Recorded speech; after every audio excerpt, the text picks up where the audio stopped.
Şaxa jinan ya Partiya Demokratîk a Gelan HDP li Amedê li navçeya Sûrê şahiyek li dar xist.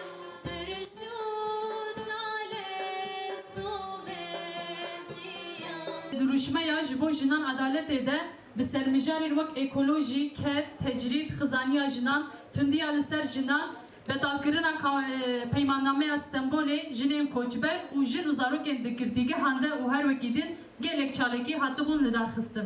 Di meha Îlûnê de jî ev kampanya dê bi temaya aşîtiyê bi duruşmeya jin li hemberî nijadperestî, tecrîd û talanê aşîtiyê diparêzin dê berdewam bikin. Şahî bi sernavê jin li dijî şer, talan, tecrîdê aşitiyê diparêzebû û parlamentera HDP Meral Danişpêştaş li vê derê axaftinê kir. Em jinên Kurd bi rastî tekoşînê ne tenê bi alîkî didin, em gelek merhelede tekoşîna gelek xala dikin.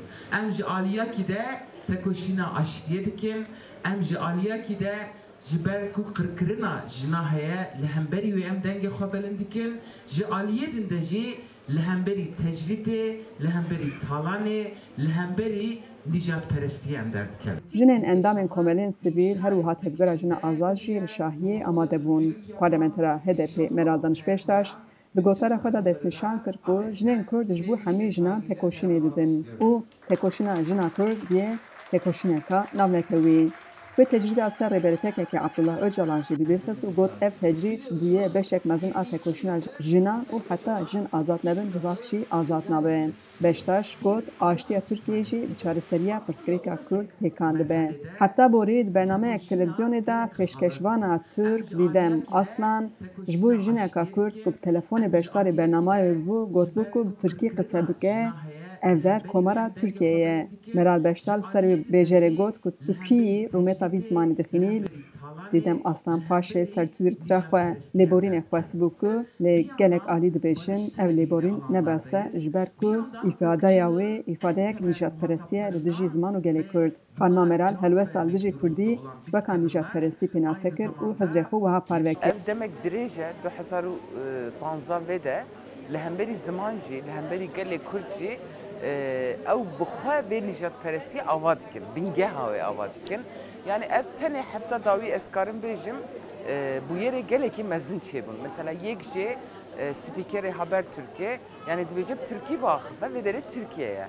Tamam vê derê Tirkiyeye Tirkî jî karibe axaftin lê belê li vê derê 25 milyon Kurd heye. Nüfusak Tirkiye ji çara yek em bêjin gelê Kurd e. Yani jî dibe ku zimanê din jî hebe. Ne mafya tune evi tişti beje. Ne kadar xeye nikare bêje. Adın ez çubum bixwe Qaraxoçanê parkekî me şahiya kava kir civînek park girtine. Mehkî park girtine ji ber ku bi zimanê Kurdî ew bûye dûrik gotine. Adın jî el Hefsa El Azîzê Leyla Güven, Hülya Alökmen û Fethiye Ox ji ber ku bi Kurdî re ew kirine bazdane yani ew kirine godar kirine li wan jî ceza kirine ev nijadperestiye tu navê wê din tineye tu carî em vê qebûl nakin em ê zimanê xwe her tim bi kar bînin ew ê zimanê me çawa heta îro jiyana xwe berdewam kiriye jin hapê de jî ew berdewam bike.